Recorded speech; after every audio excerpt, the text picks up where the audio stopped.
សួស្តីអ្នកនរគ្នាអញ្ចឹងនៅក្នុងវីដេអូនេះគឺយើងនឹងនិយាយតាក់ទងជាមួយនឹងការពន្យាកំណើតក្រោយពេលដែលរំលូតកូនហើយដោយមានអ្នកខ្លះគាត់សួរថាក្រោយពេលដែលគាត់ធ្វើការរំលូតកូនហើយគាត់បានធ្វើការរួមភេទជាមួយគ្នាតែអាចមានកូនដែរឬទេហើយបើសិនជាគាត់ចង់ប្រើប្រាស់នៅមធ្យោបាយពន្យាកំណើតតើគាត់គួរតែប្រើប្រាស់នៅពេលណា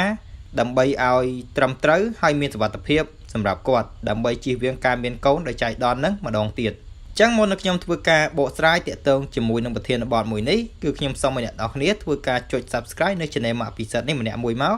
ដើម្បីទទួលបាននៅវីដេអូតាក់ទងជាមួយនឹងបញ្ហាសុខភាពល្អៗថ្មីៗជាច្រើនបន្ថែមទៀតតោះឥឡូវកុំឲ្យខាតពេលយូរយើងចូលមកប្រធានបទរបស់យើងតែម្ដងអញ្ចឹងមុននឹងខ្ញុំធ្វើការបកស្រាយខ្ញុំសូមបញ្ជាក់ប្រាប់អ្នកនរគ្នាដឹងថាតើពេលវេលាណាដែលយើងអាចមានកូនវិញក្រោយពេលដែលយើងធ្វើការរំលូតកូនហើយអញ្ចឹងរាល់ស្ត្រីទាំងអស់គាត់ត្រូវដឹងថាក្រោយពេលដែលគាត់ធ្វើការរំលូតកូនហើយ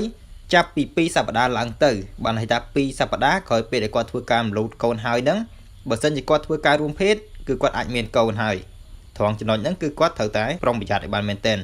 បានន័យថាបើសិនជាគាត់ធ្វើការរំលូតថ្ងៃហ្នឹងស្អែកកាន់ស្អែកអាច3ទៅ4ទៅ5ថ្ងៃហ្នឹងគឺវានឹងមានការធ្លាក់ឈាមបន្ទាប់មកក្រោយពេលដែលវាធ្លាក់ឈាមអស់យើងរាប់ចាប់ពីថ្ងៃដែលយើងធ្វើការរំលូតលេបថ្នាំរំលូតដំបូងហ្នឹងណាទៅមុខឲ្យបាន2សប្តាហ៍ឬក៏2អាទិត្យហ្នឹងបើសិនជា2អាទិត្យហ្នឹងចុះមកក្រោមគាត់ធ្វើការរួមភេទគឺអាចសុវត្ថិភាពមិនអាចមានកូនបានប៉ុន្តែបើសិនជាចាប់ពី2សប្តាហ៍ក្រោយពេលដែលគាត់ធ្វើការរំលូតហើយហ្នឹង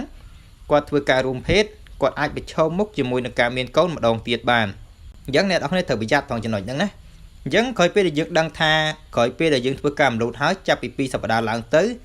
ទើបយើងអាចប្រឈមមុខជាមួយនឹងការមានកូនអញ្ចឹងយើងត្រូវធ្វើការជ្រើសរើសនៅមធ្យោបាយពន្យាកំណើតណាមួយហ្នឹងឲ្យបានត្រឹមត្រូវដើម្បីការពារកុំឲ្យមានកូន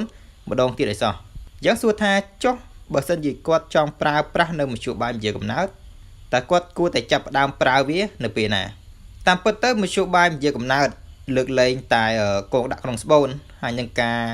ចងបំពង់មេជីវិតញីនិងចងបំពង់មេជីវិតឈ្មោលហ្នឹងគឺយើងអាចប្រើវាបន្ទាប់ពីយើងឈប់លេបថ្នាំរំលូតនឹងហើយបើន័យថាបើសិនជាគាត់លេបថ្ងៃហ្នឹងឬក៏ស្អែកអញ្ចឹងទៅខានស្អែកមួយគាត់អាចចាប់ផ្ដើមធ្វើការប្រើនៅមធ្យោបាយពន្យាកំណើតនឹងបានហើយមានដូចជាស្រោមអនាម័យមានដូចជាថ្នាំគ្រាប់ពន្យាកំណើតថ្នាំចាក់ពន្យាកំណើតកងដាក់ក្រោមស្បែកអីអញ្ចឹងទៅគឺវាមានមធ្យោបាយច្រើនណាអញ្ចឹងក្រោយពេលដែលគាត់លេបអាថ្នាំរំលូតកូននឹងហើយថ្ងៃហ្នឹងស្អែកគាត់អាចប្រើមធ្យោបាយពន្យាកំណើតនឹងបានហើយប៉ុន្តែជាយោបល់របស់ខ្ញុំដើម្បីឲ្យការប្រើប្រាស់នឹងល្អហើយសុវត្ថិភាពល្អសូមឲ្យអ្នកនរគ្នាចាប់ផ្ដើមប្រើមធ្យោបាយពន្យាកំណើតហ្នឹងក្រោយពេលដែលអ្នកនរគ្នាធ្វើការរំលូតហ្នឹងស្អាតល្អបានន័យថាក្រោយពេលដែលយើងធ្វើការរំលូតហើយធម្មតាវានឹងមានការធ្លាក់ឈាមណាអញ្ចឹងក្រោយពេលដែលវាធ្លាក់ឈាម1ថ្ងៃ2ថ្ងៃ3ថ្ងៃក្រោយពេលវាធ្លាក់ឈាមអស់បន្ទាប់មកយើងត្រូវទៅមើលអេកូម្ដងសិនដើម្បីឲ្យគេបញ្ជាក់ច្បាស់ថាតើកូនដែលយើងធ្វើការរំលូតហ្នឹងវាបានធ្លាក់ស្អាតអស់ហើយឬនៅបើសិនជាយើងមើលអេកូហើយគេបានប្រាប់យើងថាកូននឹងធ្លាក់អស់ហើយស្អាតហើយអត់មានអីត្រូវបារម្ភទេអញ្ចឹងគឺយើងអាចធ្វើការចាប់ផ្ដើមប្រើប្រាស់នៅមធ្យោបាយពន្យាកំណើតបានចាប់ពីពេលដែលយើងមើលអេកូនឹងឃើញថាកូននឹងធ្លាក់ស្អាតអស់ហើយអញ្ចឹងឲ្យតន់ឡើយហ្នឹងណា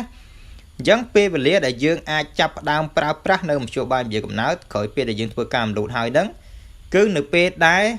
ការរំលូតនឹងធ្លាក់ស្អាតអស់អញ្ចឹងសួរថាធ្វើម៉េចដើម្បីដឹងគឺការមើលអេកូណាឲ្យតន់ឡើយហ្នឹងណាក្រោយពេលយើងមើលអេកូហើយដឹងថាវាធ្លាក់អស់ហើយស្អាតអស់ហើយយើងចាប់ផ្ដើមប្រើប្រាស់នៅមធ្យោបាយពន្យាកំណើតចាប់ពីពេលហ្នឹងទៅតែម្ដងទៅកុំចាំរហូតដល់2អាទិត្យឬក៏1អាទិត្យជាងក្រោយពេលរំលូតហើយតិចលឺខ្ញុំនិយាយថាក្រោយពេលដែលយើងរំលូតហើយតតែ2អាទិត្យឡើងទៅបានអាចមានកូនចាំដល់ពេលនឹងចាំប្រើក៏បានដែរគឺអត់ចឹងទេដើម្បីឲ្យសុវត្ថិភាព 100% ធានាសុវត្ថិភាព 100% ឬក៏សុវត្ថិភាពខ្ពស់ក្រោយពេលដែលរំលូតស្អាតហើយគឺយើងចាប់ផ្ដើមប្រើតែម្ដងទៅណាឲ្យតន់ឡើយហ្នឹងហើយបើសិនជាអាចអ្នកដែលគាត់មិនចង់ប្រើប្រាស់នៅមធ្យោបាយពន្យាកំណើតទេក្រោយពេលដែលគាត់ធ្វើការរំលូតហើយជៀសវាងការរួមភេទទៅបើមិនដូច្នោះទេគាត់ច្បាស់ជាប្រឈមមុខជាមួយនឹងការមានកូនម្ដងទៀតអញ្ចឹងកាលណាគាត់ទើបតែធ្វើការរំលូតហើយស្រាប់តែគាត់មានកូនម្ដងទៀតអានឹងគឺជាបញ្ហាហើយមិនមែនថាមានកូនម្ដងទៀតធ្វើការរំលូតទៀតទៅវាមិនទៅតោះអីកុំគិតអញ្ចឹងឯសោះកាលណាយើងធ្វើការរំលូតញឹកញាប់ច្រើនពេកវាអាចធ្វើឲ្យស្បូនរបស់យើងនឹងមានសុខភាពអត់ល្អទេអញ្ចឹងវាប្រឈមមុខជាមួយនឹងថ្ងៃអនាគតគឺធ្វើយើងនឹងមិនអាចមានកូនបានយើងអាចមានកូនធម្មតាប៉ុន្តែកូននឹងវា អាសាអាឡូតអញ្ចឹងណាដោយសារតែស្បូនយើងនឹងខ្សោយដោយសារតែយើងធ្វើការអាឡូតញឹកញាប់ពេកអញ្ចឹងស្ត្រីទាំងអស់ត្រូវតែយកចិត្តទុកដាក់ត្រង់ចំណុចហ្នឹងបើសិនជាភាគីរបស់គាត់ខាងបរិសុទ្ធហ្នឹងគាត់មិនយកចិត្តទុកដាក់យើងជាស្ត្រីគឺយើងត្រូវតែយកចិត្តទុកដាក់ពីសុខភាពរបស់យើងអនាគតខ្លួនយើងផ្ទាល់ណាអញ្ចឹងកុំធ្វើអីតាមតែចិត្តធ្វើអីតាមតែដៃគូរបស់យើងគាត់ចង់បានយើងត្រូវគិតពីខ្លួនយើងដែរអញ្ចឹងនៅក្នុងវីដេអូនេះខ្ញុំសូមធ្វើការបញ្ចប់តែប៉ុណ្ណឹងសង្ឃឹមថាការចែករំលែកមួយនេះអាចផ្ដល់ជាចំណេះដឹងទូលំទូលាយដល់អ្នកទាំងអស់គ្នានិងអាចប្រើជាប្រយោជន៍សម្រាប់ការរស់នៅប្រចាំថ្ងៃហើយនឹងទង្វើដែលគាត់កំពុងតែអនុវត្តរាល់ថ្ងៃហ្នឹងដើម្បីជៀសវាងគ្រោះថ្នាក់ឬក៏សុខភាពរបស់គាត់ហ្នឹងទៅថ្ងៃមុខអញ្ចឹងជាចុងក្រោយគឺខ្ញុំសូមអរគុណ